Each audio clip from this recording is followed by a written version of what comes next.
All right, good morning, everybody. So good to see a live crew here. That always helps when we're talking to folks, but out through the magic of technology today, we get to see a lot of people at a lot of different times. So that's pretty exciting. My name is Gilmore. I am a veteran of the Missouri Army National Guard. I was the senior headquarters chaplain for the state of Missouri.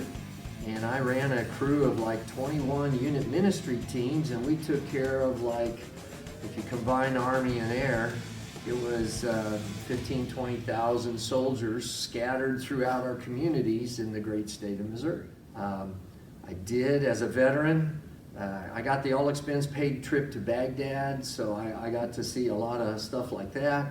When I got back to Missouri, my favorite color was green. I hadn't seen green in a long, long time. But I'm also involved with Wellness for Warriors. I've served on the advisory board. There's no official thing that I do.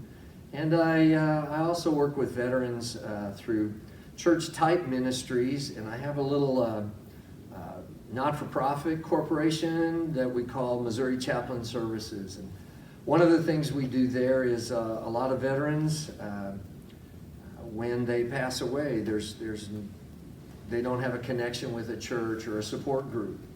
And on occasion, I'll get a call, could you come lay a veteran to rest? And that's a high honor to stand by families in a time of loss and sorrow. And that kind of becomes a segue. It was kind of that idea that was the seedbed for what I wanted to share with us today. And that is talking about change in our lives. I'd shared with us in small talk before. One of my first comments this morning is that the irony of life is that the only thing constant that you can count on for sure is going to happen is change.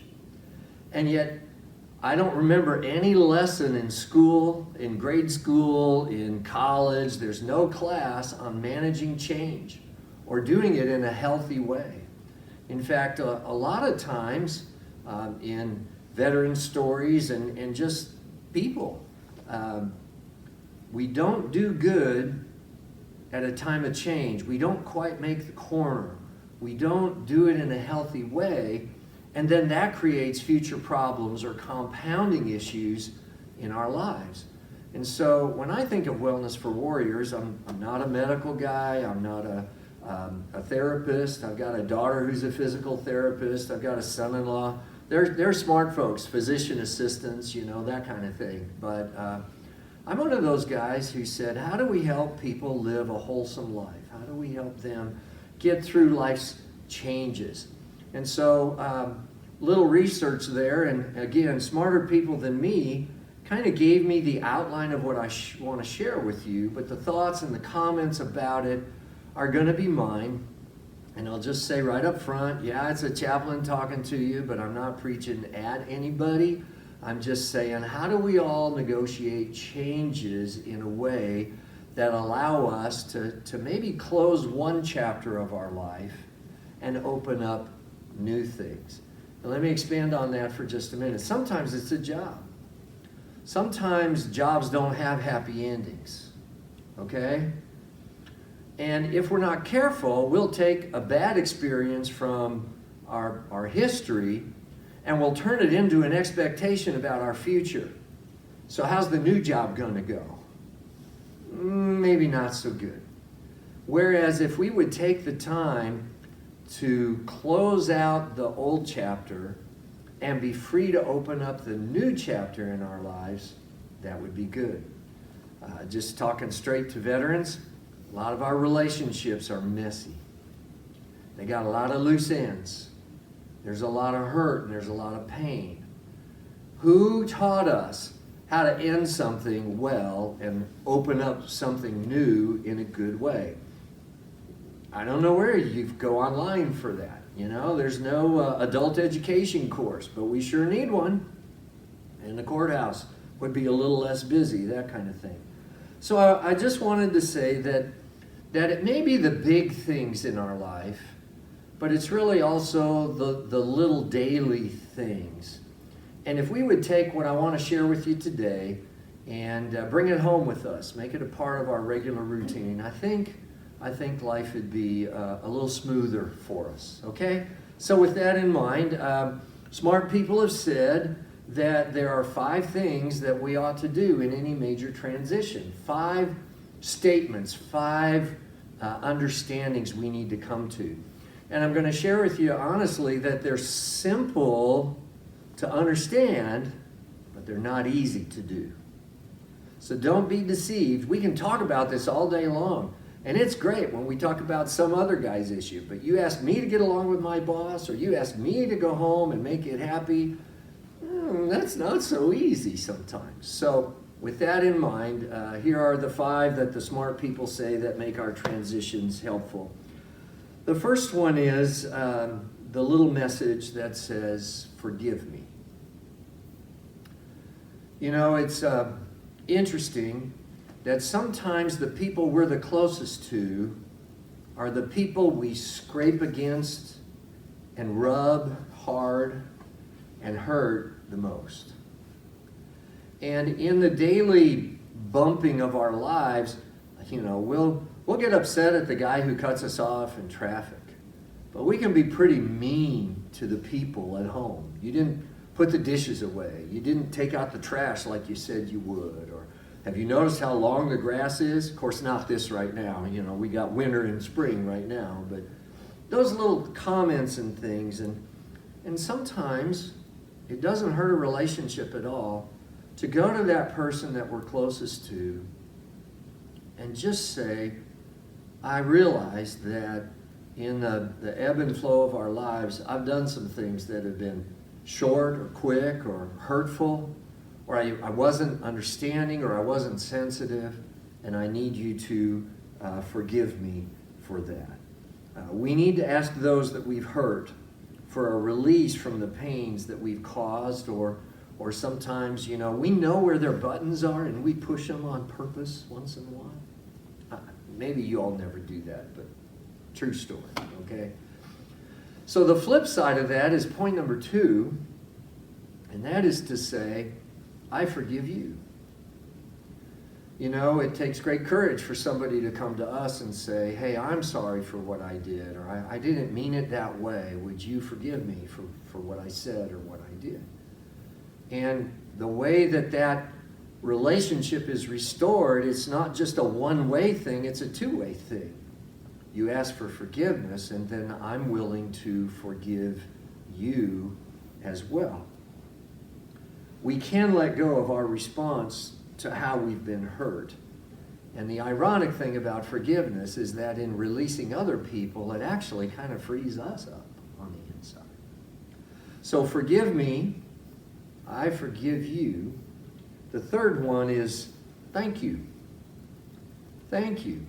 Of all of the things we've shared, of all of the experiences, the interaction, you know, it matters that we express appreciation to each other. We are grateful for the time that we get to share together. I'm thankful you guys showed up. It's funny talking to just a little box, you know. I'm thankful for volunteers like Hank. I'm thankful for Mike behind the screen there making that happen. And Carrie, we're working on being thankful for Carrie all the time. He's just one of those guys, you know, a little extra grace every now and then. But he even acts thankful for us, you know?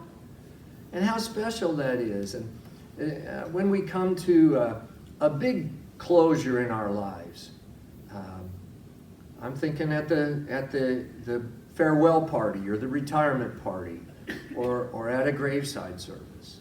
One of the things we need to say is thank you for the privilege of walking through life with you. Thank you for what you mean to me. That matters so very much. So forgive me. I forgive you. Thank you. Number 4 is I love you. Now we're a little awkward whenever we say I love you because it has all this romance and eroticism sometimes with it, but really loving is meeting another person's need. And we all know what it is like and how good it is to feel loved. Sometimes love is grandma's sugar cookies or Christmas things. I always said warm as a homemade quilt. All the love that goes into providing the need of another person on a cold winter night. A warm homemade quilt is hard to beat. Or a milkshake. Or just, hey, I see that you've been down a little bit. I want you to know I really appreciate you. And we don't always use the word love because it has all those shades over it, but it's a way of expressing nurture and care and meeting their needs. It's a way of saying, I'm not expecting anything of you. I just want you to know I see you, and I notice what you're doing, and I appreciate it. Thank you for your service. That's what folks are telling us as veterans. Thank you for your service. We appreciate what you've done. They're saying, I love you in a small way. And it's very interesting. Most cultures, when they talk about love, they touch their heart. I hand over their heart. So, forgive me, I forgive you, thank you, I love you. And I just want to challenge everybody today, whether you use those 3 words or not, I want you to express those 3 words to important people in your life today. It might be through a gift of service, it might be through a compliment, it might be looking at your kids in the eye and say, you know what, I love you. I'm happy to be dad or mom in your world. I'm happy to be a supporter in your life. I don't understand teenagers, but I still love you. You know what I'm saying? And it's amazing what that message can do. And then finally, the last message, and this is going to sound a little odd, and I just admit it here, but it says 2 things at once. It says goodbye, and it says hello. Have you ever noticed that when you turn in a new direction, 2 things happen at once? You turn away from what is behind, goodbye, and you turn toward what is ahead. Hello, bring it on. Bring it on. Same thing with our hands. I think many times the Lord is asking us to let go of something and we go, no, I won't do that. And he says, but I can't give you anything new until you let go of what's in your hand. I can't put anything new in it. 2 things happen at once. And so it's a hard thing to stand at a graveside with a family and say, we've walked as far as we can walk in our power with our loved one. And so the time has come to say goodbye. Forgive me. I forgive you. Thank you. I love you. Goodbye. But at the same time we say goodbye, we're also saying hello to a new world, a new reality with that person. So there it is. There's the overview. There's the simple. There's nobody who didn't catch what I was just saying. It makes great sense up here. But getting all of that stuff down here and solving all of that stuff down here. So I want to back up just a little bit, and I want to talk about forgiveness just a little bit more, because it gives us a language as veterans to talk about some of the baggage that we carry in our lives. It's a two-way street where we ask forgiveness from those we've wronged and where we learn to give forgiveness to those who've wronged us. Forgiveness is an old word. This is going to be real hard.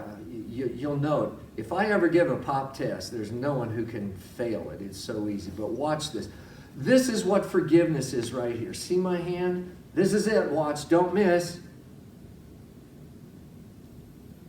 There it is. Let me do it again. Instant replay. This is forgiveness. Let me explain that just a minute. If I had a horse that bucked me off and I grabbed him by the reins, do you know what I can do to that horse? I can shake those reins, and what happens to that horse's head? Every time I go like this, his head goes like this. I have power. I have control. I can be mad. I can control that horse. You know what forgiveness is? Letting go. It's giving up my right to get even. It's giving up my right to have angry control over what happened. And that's why we don't like to do it. Because we've been hurt. It hurts. I don't want to let go. I want to hang on to that wound. I want to be mad about it. I want to shake it. I want them to respond to my frustration. Don't they know what they did to me? And yet I'm coming along saying, hey, you want to be free? Do this. Forgiveness means to let go. It doesn't change what happened. It doesn't say what happened was okay. It doesn't let another person off the hook because they don't deserve it.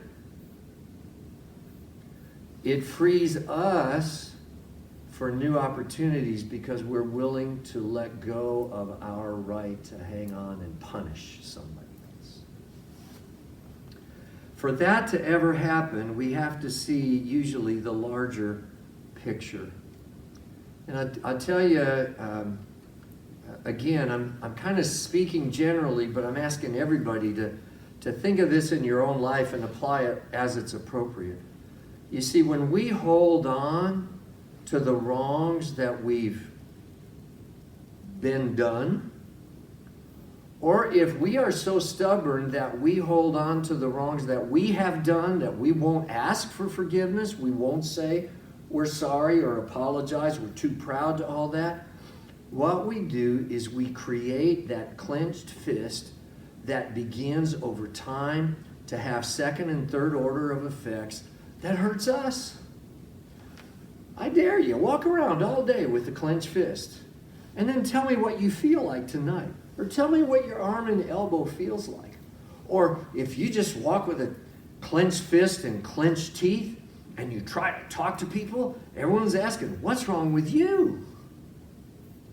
And the reality of it is, when we see not only the action of what happened to us, but the attitude beneath it, it gives us a whole other perspective on what happened. And I would say this to us both. Remember in math class, they had fractions. You had a numerator and you had a denominator, and the line in the middle. Well, when they matched, a 3 over a 3, it basically equaled 1. It was one whole thing. And a lot of times when we offend one another, there's an action on the top, but you get down to the denominator underneath that, and there was an attitude underneath that. So you lied to me. That's the action. I'm mad about that. You didn't tell me the truth. Well, underneath that, hidden at the bottom part of that fraction, was fear or uncertainty. It was maybe somebody covering for their own lack of understanding about themselves and they lashed out. Or maybe they were hurting in another way and you just happened to be the guy who was close. That stuff kind of splatters everywhere when it comes out of a person, doesn't it? And it hurts more and more people. Well, reality check here. Our actions and our attitude create consequences. And if we're not careful, those consequences then start to manage us. If you walk around with a clenched fist and clenched teeth all day, they're not going to wonder what happened to you. They're going to wonder what's wrong with you. And then their perception of you is totally changed. My point is, after a while, everyone's going to think you just got a chip on your shoulder or you're mad. It starts managing you rather than you managing it. And so when I say points 1 and 2 here, to make a good change is to kind of clear the slate. It's to let our conscience be free. And we have to do that in 2 ways. One is by saying, I know I've caused some pain and difficulty. Would you forgive me? And the other is, I'm going to forgive you. And I'll just mention one small personal story. My retirement came about before I was ready. And it isn't that I didn't get a long run at what I was doing. I had a wonderful career, but there were just choices made along the way that other people made that I wouldn't have made. but they limited my options. They never came to me and said, hey, will you forgive us for the choices we made long ago? They never did that. But I knew the day I retired, I said, you know what? I don't want to walk out of here with the woulda, shoulda, couldas. I don't want to walk out of here mad at my organization. And at my retirement ceremony, I talked about these things. And I just looked at the whole group, my general and everybody who was there, and I just said, I want you to know I forgive you. I am walking out the door free. I am not going to carry with me resentments or anger or what ifs or should have beens. We've had a great run. This has been a wonderful thing. Forgive me for my shortcomings. I wasn't a perfect guy. I didn't do everything right. But at the same time I'm asking that, I want you to know I'm forgiving you. We're going to go forward together in a new way. No one has ever said that at a retirement ceremony. But you can't imagine the hush that came over the room as folks understood how important that was for me and for them to have a good ongoing relationship as we go forward. So I realize, again, that what I'm talking about today, it hits every person just a little bit differently. Sometimes we need to ask forgiveness for what we did, commission. And sometimes for what we didn't do, what I omitted, omission, we call that. How do you do that? You know, where do you go learn to say, I'm sorry? Well, you know, we've all been Dennis the Menace. One of my favorite cartoons is little Dennis the Menace. He's sitting in his rocker in the corner. Mother's put him in timeout, you know. And the caption under the thing, Dennis is sitting there with a frown on his face, and he says, I just want you to know, I'm sitting down on the outside, but I'm standing up on the inside. And I go, yeah, that's a lot of us. And that's what I'm talking about. We need the outside to match the inside, and it needs to be free. How do you get right with somebody? Number one is you decide you're going to make it right. And you know that sounds so obvious as the big nose on my face, but it's really hard. We think about it, we talk about it, we contemplate it, but it takes a decision in our heart that says, you know what, the next time I see old Joe, I'm going to talk to him about that. I don't know if it's bothering him, but it's bothering me, and I want to bring it up and I want to make it right. You decide to make it right. Secondly, you see the whole thing, the action and the attitude. Hey, Joe, I'm sorry for the way I treated you. You may not have known it at the time. It wasn't about you. There was a thing going on in me. Or maybe the truth is, no, Joe, you wronged me and I was mad about it. But my being mad about it was my part of it. What you did, I can't fix you. I'm not trying to fix you. I'm just trying to square me. So I am saying we discern what is our responsibility in this. It may not be the whole thing.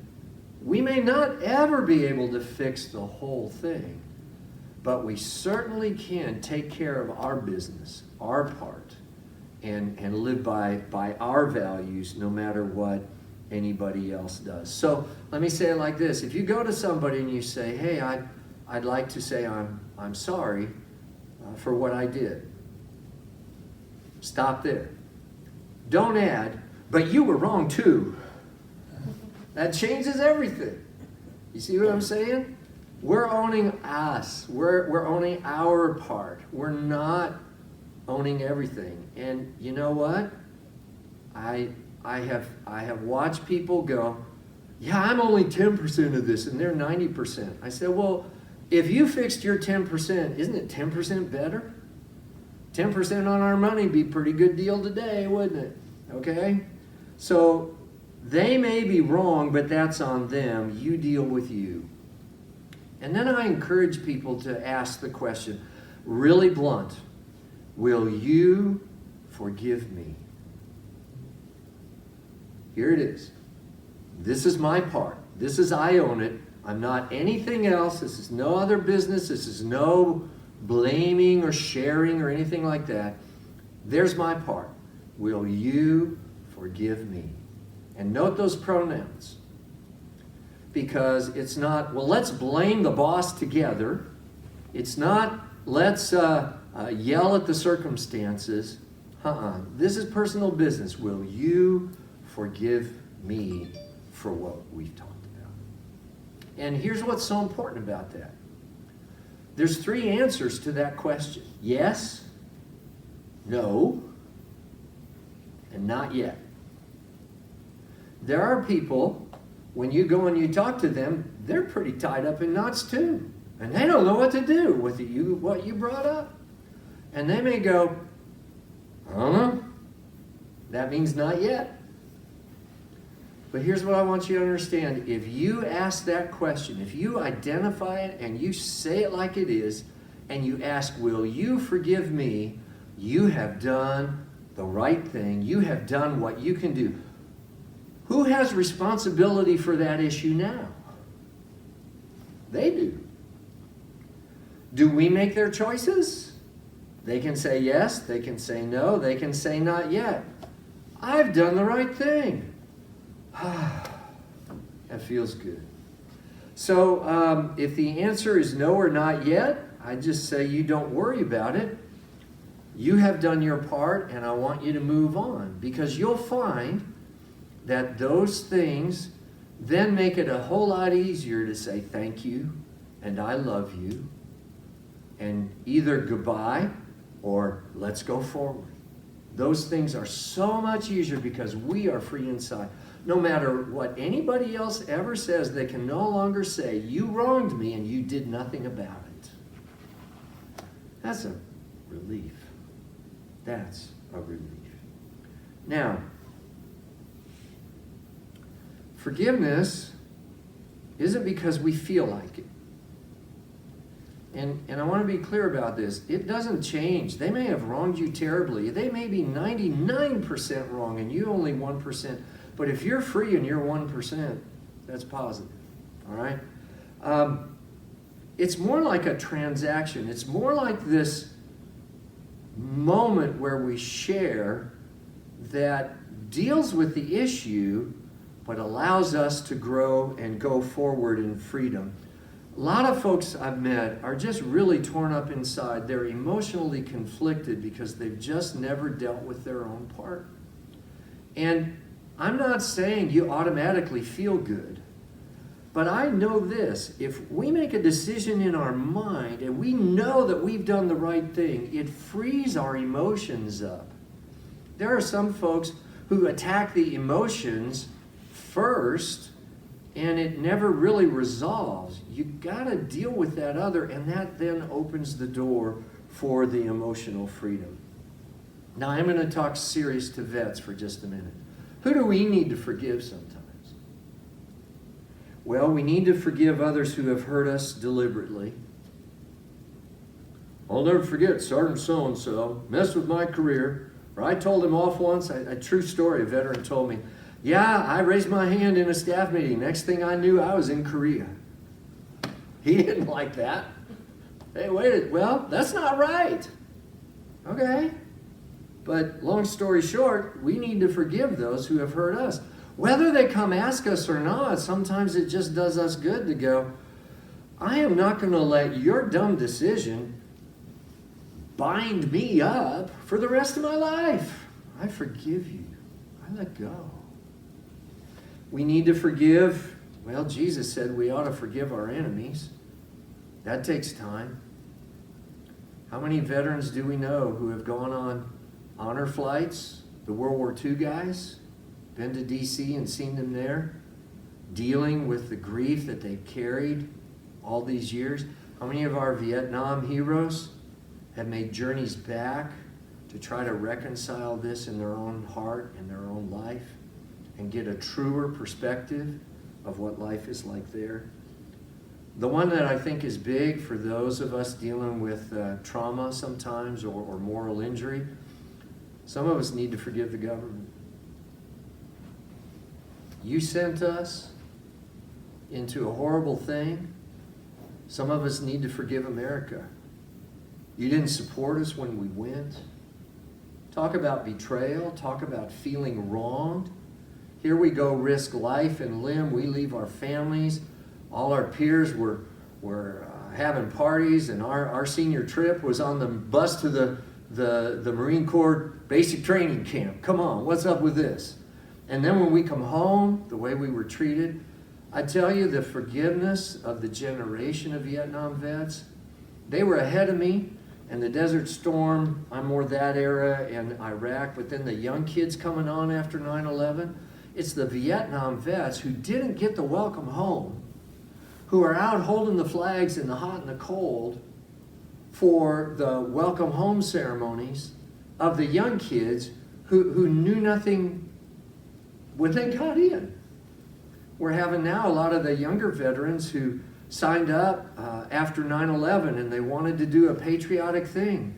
And then they get in combat and they've lost their buddies and they've lost their friends. And they come home and they're really struggling because they go, I was going to do this great and noble thing and I feel so betrayed because the reality of it wasn't what I expected. And then we turn that around and we hold on to that and we let that become bitterness in our soul, and it will eat our lunch.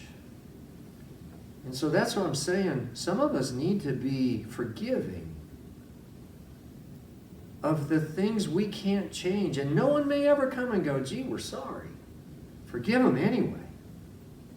And then the hard one, and I just throw it out there, some guys I've met need to forgive God.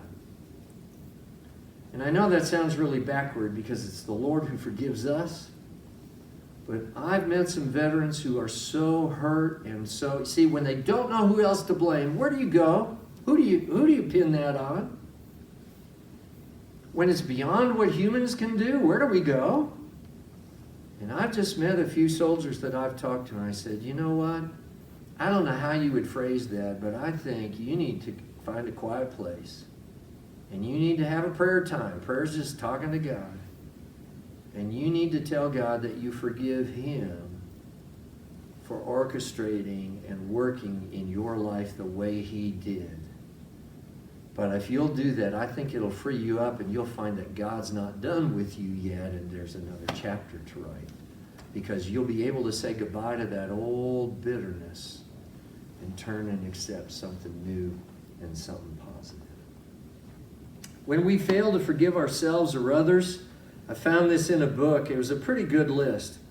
We set ourselves up for ongoing problems like self-harm, poor self-care, substance abuse, recklessness, self-defeating behaviors, hopelessness, self-loathing, decreased empathy, remorse, internal suffering, self-condemnation, and broken relationships.